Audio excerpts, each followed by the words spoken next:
샬롬, 말씀 읽어주는 김기웅 목사입니다. 오늘도 기대하는 마음과 사모하는 마음을 가지고 하나님의 말씀 함께 읽겠습니다. 열왕기하 12장 1절부터 21절까지의 말씀입니다. 예후 7년에 요아스가 왕이 되어 예루살렘에서 40년 동안 다스렸다. 그의 어머니는 브엘세바 출신 시비아다. 제사장 여호야다의 가르침을 받은 요아스는 살아있는 동안 하나님을 기쁘게 해드렸다. 그럼에도 다산 상단들은 제거하지 않아서 백성이 여전히 그곳을 찾아 제사를 지내고 향을 피웠다. 요아스가 제사장들에게 지시했다. 하나님의 성전에 들어오는 거룩한 헌금, 곧 의무적으로 바치는 헌금과 자원하여 바치는 헌금을 잘 계산하여 성전 안에 파손된 곳이 있거든 그것으로 보수하시오.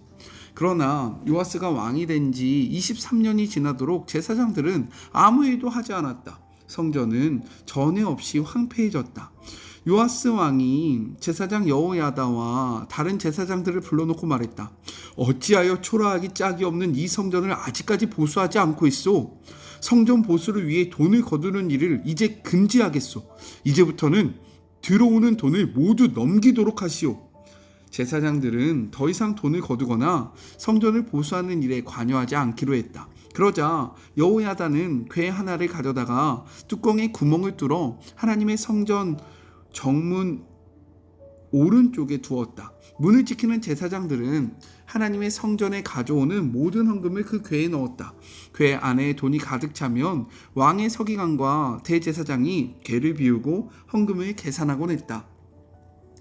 그들은 계산한 돈을 성전 사업 관리자들에게 주었고 그들은 그것을 다시 목수, 건축일꾼, 석수, 석공 그리고 하나님의 성전 수리와 보수에 쓸 제목과 다듬는 돌을 구입하는 사람들에게 지불했다.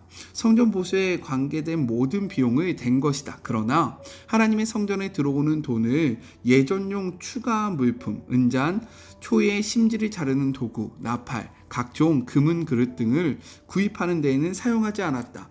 장인들에게 주어 하나님의 성전 보수에만 쓰게 했다. 또한 이 사업에 쓰는 돈을 취급하는 사람에게 대해 확인할 필요가 없었는데 그것은 그들이 정직한 사람들이었기 때문이다. 보상 제물과 속죄 제물로 지정된 헌물은 건물 사업에 들어가지 않고 바로 제사장에게 갔다.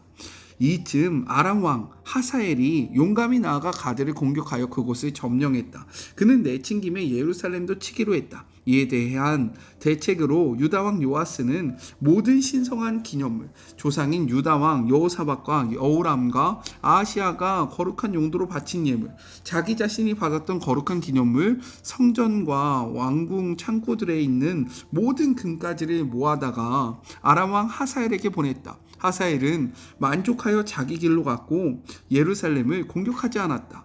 요아스의 나머지 생애와 시대, 그가 행한 모든 일은 유다왕 연대기에 기록되어 있다. 말년에 그의 신하들이 모의하여 외곽 요새 성벽의 진입로를 거느리고 있는 요아스를 암살했다. 암살자들은 시므앗의 아들 요사갈과 소멜의 아들 여호사바드였다. 요아스는 그렇게 죽어서 다윗성의 가족 묘지에 묻혔다. 그의 아들 아마샤가 뒤를 이어 왕이 되었다. 이것은 하나님의 말씀입니다. 오늘 말씀을 통해서는요, 한 가지만 함께 생각해 보았으면 좋겠습니다. 여호야다가 살아있는 동안 정직히 행했던 요아스에 대해서 이야기를 하고 있어요. 유다의 7번째 왕 요아스는 제사장 여호야다의 지도 아래 여호와 보시기에 정직하게 행한 왕으로 살아갑니다. 사실 아달랴가 7번째 군주였으나 다른 왕들과 달리 통치적인 그러한 직위년, 통치 기간이나 종결부, 죽음, 장사, 실록의 기록 등이 없고요. 무엇보다도 다윗의 후손이 아니었으므로 유다의 합법적인 왕권을 인정받지는 못했습니다. 그래서 다윗의 혈통에 따른 7번째 왕은 요아스가 된다라고 생각하시면 됩니다. 성경은 요아스를 이렇게 평가해요. 2절의 말씀입니다. 요아스는 제사장 여호야다가 그를 교훈하는 모든 날 동안에는 여호와 보시기에 정직히 행하였으되 요아스는요, 아합과 다윗의 혈통을 다 갖고 태어났어요. 하지만 출생 후 하나님을 경외하는 여호야다의 부부의 손에서 길러졌고요. 아합의 딸 아달랴가 죽어 아합의 집에 그러한 악영향으로부터 벗어날 수 있었습니다. 하지만 안타깝게도 요아스는요, 그를 교훈하던 여호야다의 생존 동안에만 이러한 조건 하에서 하나님의 눈에 정직한 왕으로 평가를 받는다라는 거예요. 그래서 그의 통치 기간은 40년인데 실제로는 39년입니다. 오늘 본문에 보면 4절부터 16절은요. 여호야다의 생존 당시의 선한 기록들을 기록하고 있어요. 그리고 17절부터 20절은요. 그 이후 요아스의 악행 및 하나님의 심판과 관련된 내용들이 기술되어 있다라는 겁니다. 먼저 그가 행했던 그 가장 큰 업적은 무엇이냐면 여호와의 성전을 수리하여 이전에 견고함을 복구한 것이었어요. 하지만 처음부터 이것이 순탄하게 진행된 것은 아니었습니다. 그는 먼저요, 헌금을 통해서 하나님의 성전을 보수하라 라고 명령했지만 23년 동안 이것이 이루어지지 않았다라는 거예요. 매우 긴 기간을 기다렸고요. 또 바라보았지만 이것들이 일어나지 않았습니다. 그러니까 그가 새로운 방식을 도입합니다. 새로운 방식은 무엇이었냐면 제사장들이 헌금 수거와 성전 수리에 관여하지 않게 하고요. 백성이 직접 헌금을 내며 수리 전문인들이 공사를 전담하게 하는 형태로 이 모든 것들을 바꿨다라는 거예요. 이렇게 요아스는 이를 통해서 하나님의 성전을 새롭게 했고요. 그리고 그곳에 자리 잡고 있었던 제사장들의 악행을 바로잡기 시작합니다. 얼마나 위대한 업적을 이룬 것입니까? 제사장들이 하나님 앞에 정직하지 못했던 것들을 정직하게 했고 하나님의 성전이 무너져가는 것들을 새롭게 하고 온전케 하는 아주 귀중한 일을 했다라는 거예요.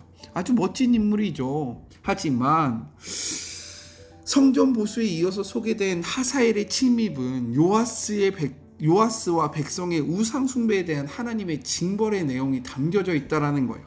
역대하 24장 24절은 이렇게 기록합니다. 아람 군대가 적은 무리로 왔으나 하나님께서 심히 큰 군대를 그들의 손에 넘기셨으니 이는 유다 사람들이 그들의 조상의 하나님 여호와를 버렸습니다. 이와 같이 아람 사람들이 요아스를 징벌하였다라고 이야기합니다. 그는 유다의 방백의 꾀임에 빠져서요 우상을 숭배하게 됩니다. 그리고요 여호야다의 아들들을 죽이는 죄악을 저지르게 되었다라는 거예요. 이 모든 악행은요 여호야다의 죽음 이후에 시작되었다라는 거예요. 따라서 오늘 말씀을 통해서 요아스의 삶을 통해서 우리는 두 가지를 배울 수 있어요. 먼저는 하나님을 경외하는 조언자의 선한 영향력이 얼마나 큰지를 생각해 볼 수 있는 겁니다. 다음으로는요, 스스로 견고한 신앙 위에 서야 할 책임의 중대함이 있다라는 거예요. 누군가가 선한 영향력으로 우리를 끌어줄 수 있지만 이 영향력 가운데 우리는 스스로 서 있을 준비가 되어 있어야 하고 스스로 서 있지 못하다면 정말로 많은 위험에 처할 수 있다는 것을 우리가 요아스의 삶을 통해서 알 수 있다는 겁니다. 그래서 오늘의 적용이에요. 내 삶에 여호야다와 같이 선한 영향력을 끼치는 존재는 누구였는지 한번 생각해 보셨으면 좋겠고요. 그분으로 인해서 받게 되었던 선한 영향력이 무엇인지도 한번 생각해 보셨으면 좋겠습니다. 그분의 영향력이 미치지 못할 때 우리는 어떠한 삶을 살고 있었는지 한번 돌아봤으면 좋겠고, 스스로 견고한 신앙 위에 서야 할 책임의 중대함을 깨달으면서 나도 누군가에게 여호야다와 같이 선한 영향력을 흘려보내는 자가 될 수 있게 해달라고 기도하는 그런 복된 하루가 되었으면 좋겠어요. 우리 같이 기도할까요? 하나님 감사합니다. 요아스는요 여호야다가 살아있는 동안에만 하나님 앞에 선한 왕으로 평가받는, 제한적인 평가를 받는 그러한 존재였습니다. 그가 이루었던 많은 업적이 있었고 그가 했던 귀한 일들이 있었지만 그에게 선한 영향력을 끼치는 자가 죽자 그는 악을 향하여 나아갔습니다. 이 모습 앞에 우리의 모습을 돌아보기를 소망합니다. 우리는 다른 사람에게 선한 영향을 끼치는 자입니까? 그리고 나에게 선한 영향력을 끼치는 자가 없을 때 우리는 어떠한 삶을 살아가고 있습니까? 하나님, 우리가 이 말씀 앞에 우리가 하나님 앞에 온전히 서야 하는 책임의 그 중대함을 깨닫게 하여 주시고 하나님의 말씀과 동행하며 살아가는 주의 모든 자녀들 되게 하여 주시옵소서. 주님, 말씀을 주셔서 감사합니다. 이 말씀을 붙잡고 승리하는 주의 모든 자녀들 되게 하여 주시옵소서. 함께 하실 주님을 바라보며 거룩하신 예수 그리스도의 이름으로 간절히 기도드립니다. 아멘. 특별히 우리 사랑하는 주은혜교회 성도님들, 제가 휴가 기간이라고 나태해지시지 않기를 간절히 소망합니다. 오늘 본문이 그거 이야기하고 있는 거예요. 아셨죠? 네. 휴가 잘 보내고 잘 회복할 수 있도록 함께 계속 기도해 주시기를 바랍니다. 저는요 또 내일 만나도록 할게요. 사랑하는 주님의 이름으로 축복하면서 오늘 하루도 힘내세요. 우리 내일 만나요. 안녕. 오늘도 수고하셨습니다.